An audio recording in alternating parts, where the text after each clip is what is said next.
محافظ دستے کا کمانڈر خیمے میں آیا اور اطلاع دی کہ محافظ کچھ لڑکیوں اور آدمیوں کو ساتھ لائے ہیں۔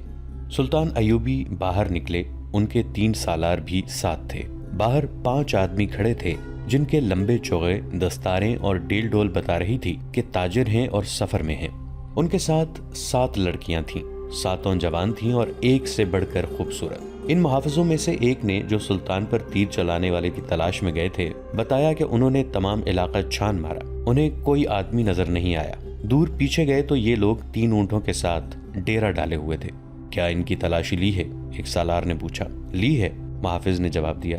یہ کہتے ہیں کہ یہ تاجر ہیں، ان کا سارا سامان کھلوا کر دیکھا ہے، جامع تلاشی بھی لیے، ان کے پاس ان خنجروں کے سوا کوئی ہتھیار نہیں۔ اس نے 5 خنجر سلطان ایوبی کے قدموں میں رکھ دیے۔ ہم مراکش کے تاجر ہیں، ایک تاجر نے کہا، سکندریہ تک جائیں گے۔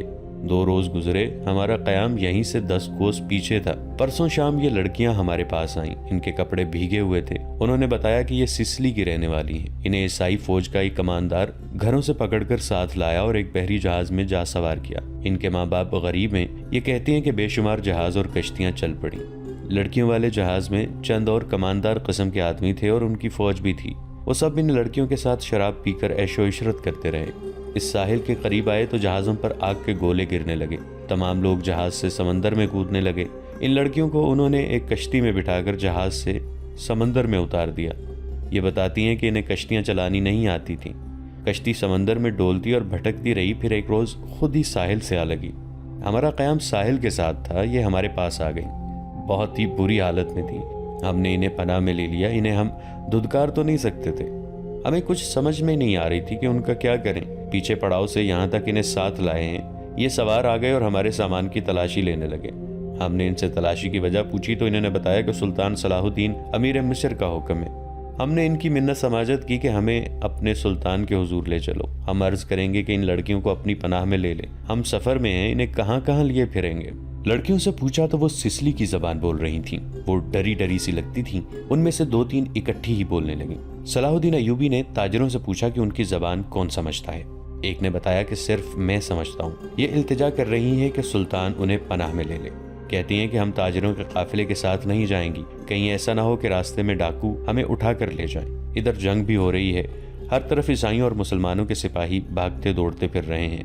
ہمیں سپاہیوں سے بہت ڈر آتا ہے۔ ہمیں جب گھروں سے اٹھایا گیا تھا تو ہم سب کنواری تھیں۔ ان فوجیوں نے بحری جہاز میں ہمیں طوائفیں بنا رکھا ہے۔ ایک لڑکی نے کچھ کہا تو اس کی زبان جاننے والے تاجر نے سلطان ایوبی سے کہا، یہ کہتی ہے کہ ہمیں مسلمانوں کے بادشاہ تک پہنچا دو، ہو سکتا ہے اس کے دل میں رحم آ جائے۔ ایک اور لڑکی بول پڑی، اس کی آواز رندھائی ہوئی تھی۔ تاجر نے کہا، یہ کہتی ہے کہ ہمیں عیسائی سپاہیوں کے حوالے نہ کیا جائے۔ میں مسلمان ہو جاؤں گی بشرطے کہ کوئی اچھی حیثیت والا مسلمان میرے ساتھ شادی کر لے۔ 2-3 لڑکیاں پیچھے کھڑی منہ چھپانے کی کوشش کر رہی تھیں۔ ان کے چہروں پر گھبراہٹ تھی، بات کرتے شرماتی یا ڈرتی تھی۔ صلاح الدین ایوبی نے تاجر سے کہا، انہیں کہو کہ یہ عیسائیوں کے پاس نہیں جانا چاہتی، ہم انہیں اسلام قبول کرنے پر مجبور نہیں کر سکتے۔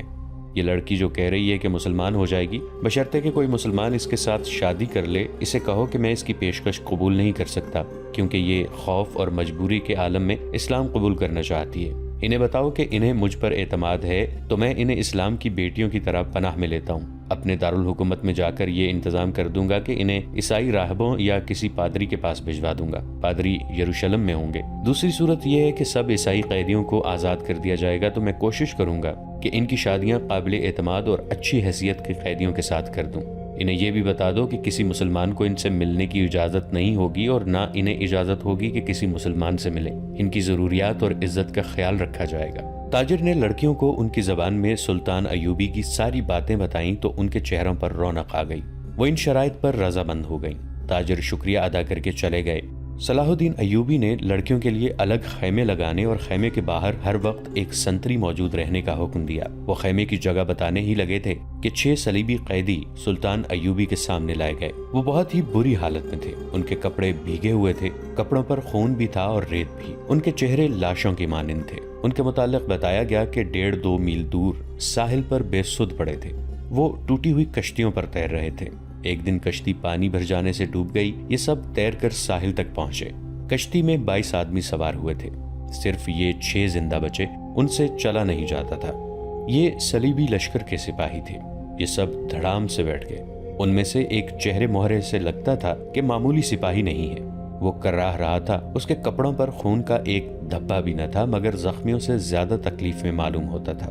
اس نے 7 لڑکیوں کو غور سے دیکھا اور پھر کراہنے لگا۔ یہ سلطان ایوبی کا حکم تھا کہ ہر ایک قیدی اسے دکھایا جائے۔ چونکہ قیدی ابھی تک سمندر سے بچ کر نکل ہی رہے تھے، اس لیے ہر ایک قیدی سلطان ایوبی کے سامنے لایا جاتا تھا۔ سلطان نے ان قیدیوں کو بھی دیکھا، کسی سے کوئی بات نہ کی، البتہ اس قیدی کو جو سب سے زیادہ کرا رہا تھا اور جس کے جسم پر کوئی زخم بھی نہ تھا۔ سلطان نے غور سے دیکھا اور آہستہ سے اپنے سالاروں سے کہا، علی بن سفیان ابھی تک نہیں آیا۔ ان تمام قیدیوں سے جو اب تک ہمارے پاس آ چکے ہیں بہت کچھ پوچھنا ہے، ان سے معلومات لینی ہے۔ انہوں نے اس قیدی کی طرف دیکھ کر کہا، یہ آدمی کماندار معلوم ہوتا ہے، اسے نظر میں رکھنا اور جب علی بن سفیان آئے تو اسے کہنا کہ اس سے تفصیلی پوچھ گچھ کرے۔ معلوم ہوتا ہے اسے اندر کی چوٹیں آئی ہیں، شاید پسلیاں ٹوٹی ہوئی ہیں۔ انہیں فوراً زخمی قیدیوں کے خیموں میں پہنچا دو، انہیں کھلاؤ پلاؤ اور ان کی مرہم پٹی کرو۔ قیدیوں کو اس طرف لے جایا گیا جہاں صرف زخمی قیدیوں کے خیمے تھے۔ لڑکیاں انہیں جاتا دیکھتی رہیں، پھر ان لڑکیوں کو بھی لے گئے۔ فوج کے خیموں سے تھوڑی دور لڑکیوں کے لیے خیمہ نصب کیا جا رہا تھا، وہاں سے کوئی 100 قدم اور زخمی قیدیوں کے خیمے تھے۔ وہاں بھی ایک خیمہ گاڑا جا رہا تھا اور 6 نئے زخمی قیدی زمین پر لیٹے ہوئے تھے۔ لڑکیاں ان کی طرف دیکھ رہی تھیں۔ دونوں خیمے کھڑے ہو گئے، لڑکیاں اپنے خیمے میں چلی گئیں اور زخمیوں کو ان کے اپنے خیمے میں لے گئے۔ ایک سنتری لڑکیوں کے خیمے کے باہر کھڑا ہو گیا، لڑکیوں کے لیے کھانا آ گیا جو انہوں نے کھا لیا۔ پھر ایک لڑکی خیمے سے نکل کر اس خیمے کی طرف دیکھنے لگی جس میں نئے 6 زخمی قیدیوں کو لے گئے تھے۔ اس کے چہرے پر اب گھبراہٹ اور خوف کا کوئی تاثر نہیں تھا۔ سنتری نے اسے دیکھا اور اس نے سنتری کو دیکھا۔ لڑکی نے مسکرا کر اشارہ کیا کہ وہ زخمیوں کے خیمے کی طرف جانا چاہتی ہے۔ سنتری نے سر ہلا کر اسے روک دیا۔ لڑکیوں کو خیمے سے دور جانے یا کسی سے ملنے کی اجازت نہیں تھی۔ لڑکیوں اور 6 زخمیوں کے خیمے کے درمیان بہت سے درخت تھے۔ بائیں طرف مٹی کا ایک ٹیلا تھا جس پر جھاڑیاں تھیں۔ سورج غروب ہو گیا، پھر رات تاریک ہونے لگی۔ کیمپ کے غلغپاڑے پر نیند غالب آنے لگی اور پھر زخمیوں کے کراہنے کی آوازیں رات کے سکوت میں کچھ زیادہ ہی صاف سنائی دینے لگیں۔ دور پرے بحرہ روم کا شور دبی دبی مسلسل گونج کی طرح سنائی دے رہا تھا۔ صلاح الدین ایوبی کے اس جنگی کیمپ میں جاگنے والوں میں چند ایک سنتری تھے، یا وہ زخمی قیدی جنہیں زخم سونے نہیں دیتے تھے، یا صلاح الدین ایوبی کے خیمے کے اندر جہاں دن کا سامان تھا وہاں کسی کو نیند نہیں آئی تھی۔ سلطان ایوبی کے 3 سالار ان کے پاس بیٹھے تھے اور باہر محافظ دستہ بیدار تھا۔ سلطان ایوبی نے ایک بار پھر کہا، علی بن سفیان ابھی تک نہیں آیا۔ ان کے لہجے میں تشویش تھی۔ انہوں نے کہا، اس کا قاصد بھی نہیں آیا، اگر کوئی گڑبڑ ہوتی تو اطلاع آ چکی ہوتی۔ ایک سالار نے کہا، معلوم ہوتا ہے وہاں سب ٹھیک ہے، امید تو یہی رکھنی چاہیے۔ صلاح الدین ایوبی نے کہا، لیکن 50,000 کے لشکر نے بغاوت کر دی تو سنبھالنا مشکل ہو جائے گا۔ وہاں ہماری نفری 1,500 سوار اور 2,700 پیادہ ہے۔ ان کے مقابلے میں سوڈانی بہتر اور تجربہ کار عسکری ہیں اور تعداد میں بہت زیادہ۔ ناجی اور اس کے سازشی ٹولے کے خاتمے کے بعد بغاوت ممکن نظر نہیں آتی۔ ایک اور سالار نے کہا، قیادت کے بغیر سپاہی بغاوت نہیں کریں گے، پیش بندی ضروری ہے۔ صلاح الدین ایوبی نے کہا، لیکن علی آ جائے تو یہ پتہ چلے کہ پیش بندی کس قسم کی جائے۔ صلیبیوں کو روکنے کے لیے تو سلطان ایوبی خود آئے تھے، لیکن دارالحکومت میں سوڈانی فوج کی بغاوت کا خطرہ تھا۔ علی بن سفیان کو سلطان ایوبی نے وہیں چھوڑ دیا تھا تاکہ وہ سوڈانی لشکر پر نظر رکھے اور بغاوت کو اپنے خصوصی فن سے دبانے کی کوشش کرے۔ اسے ابھی تک صلاح الدین ایوبی کے پاس آ کر وہاں کے احوال اور کوائف بتانے تھے، مگر وہ نہیں آیا تھا، جس سے سلطان ایوبی بے چین ہو رہے تھے۔ جب وہ اپنے سالاروں کے ساتھ قاہرہ کی صورتحال سے متعلق باتیں کر رہے تھے، ان کا تمام کیمپ گہری نیند سو چکا تھا، مگر وہ 7 لڑکیاں جاگ رہی تھیں جنہیں سلطان ایوبی نے پناہ میں لے لیا تھا۔ ایک بار سنتری نے خیمے کا پردہ اٹھا کر دیکھا، اندر دیا جل رہا تھا۔ پردہ ہٹتے ہی لڑکیاں خراٹے لینے لگیں۔ سنتری نے دیکھا کہ وہ پوری ساتھ ہیں اور سو رہی ہیں تو اس نے پردہ گرا دیا اور خیمے کے ساتھ لگ کر بیٹھ گیا۔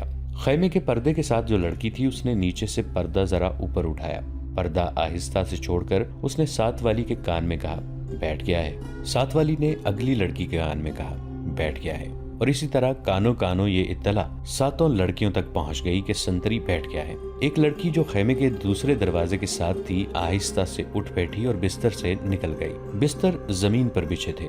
اس نے اوپر لینے والے کمبل اس طرح بستر پر ڈال دیے جیسے نیچے لڑکی لیٹی ہوئی ہے۔ وہ پاؤں پر سرکتی خیمے کے دروازے تک گئی۔ پردہ ہٹایا اور باہر نکل گئی۔ باقی 6 لڑکیوں نے آہستہ آہستہ خراٹے لینے شروع کر دیے۔ سنتری کو معلوم تھا کہ یہ سمندر سے بچ کر نکلی ہوئی پناہ گزین لڑکیاں ہیں، کوئی خطرناک قیدی تو نہیں۔ وہ بیٹھ کر اونگتا رہا۔ لڑکی دبے پاؤں ایسے رخ پر ٹیلے کی طرف چلی گئی جس رخ سے اس کے اور سنتری کے درمیان خیمہ حائل رہا۔ ٹیلے کے پاس پہنچ کر اس نے خیمے کا رخ کر لیا جس میں 6 نئے قیدی رکھے گئے تھے۔ رات تاریک تھی، وہاں کچھ درخت تھے۔ سنتری اب ادھر دیکھتا بھی تو اسے لڑکی نظر نہ آتی۔ لڑکی بیٹھ گئی اور پاؤں پر سرک سرک کر آگے بڑھنے لگی۔ آگے ریت کی ڈھیریاں سی تھیں، وہ ان کی اوٹ میں سرکتی ہوئی خیمے کے قریب پہنچی، مگر وہاں ایک سنتری ٹہل رہا تھا۔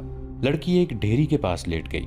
سنتری اسے سیاہ سائے کی طرح نظر آ رہا تھا۔ اب وہ 2 سنتریوں کے درمیان تھی، ایک اس کے اپنے خیمے کا اور دوسرا زخمیوں کے خیمے کا۔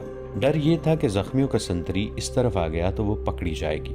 بہت دیر انتظار کے بعد سنتری دوسرے زخمیوں کی طرف چلا گیا۔ لڑکی ہاتھوں اور گھٹنوں کے بل چلتی خیمے تک پہنچ گئی اور پردہ اٹھا کر اندر چلی گئی۔ اندر اندھیرا تھا، 2-3 زخمی آہستہ آہستہ کراہ رہے تھے۔ شاید ان میں سے کسی نے خیمے کا پردہ اٹھتا دیکھ لیا تھا۔ اس نے نحیف آواز میں پوچھا، کون ہے؟ لڑکی نے منہ سے شش کی لمبی آواز نکالی اور سرگوشی میں پوچھا، رابن کہاں ہے؟ اسے جواب ملا، ادھر سے تیسرا۔ لڑکی نے تیسرے آدمی کے پاؤں ہلائے تو آواز آئی، کون ہے؟ لڑکی نے جواب دیا، موبی۔ رابن اٹھ بیٹھا، ہاتھ لمبا کر کے لڑکی کو بازو سے پکڑا اور اسے اپنے بستر میں گھسیٹ لیا۔ اسے اپنے پاس بٹھایا اور کمبل ڈال دیا۔ سنتری نہ آئے، میرے ساتھ لگی رہو۔ اس نے لڑکی کو اپنے ساتھ لگا لیا اور کہا، میں اس اتفاق پر حیران ہو رہا ہوں کہ ہماری ملاقات ہو گئی ہے۔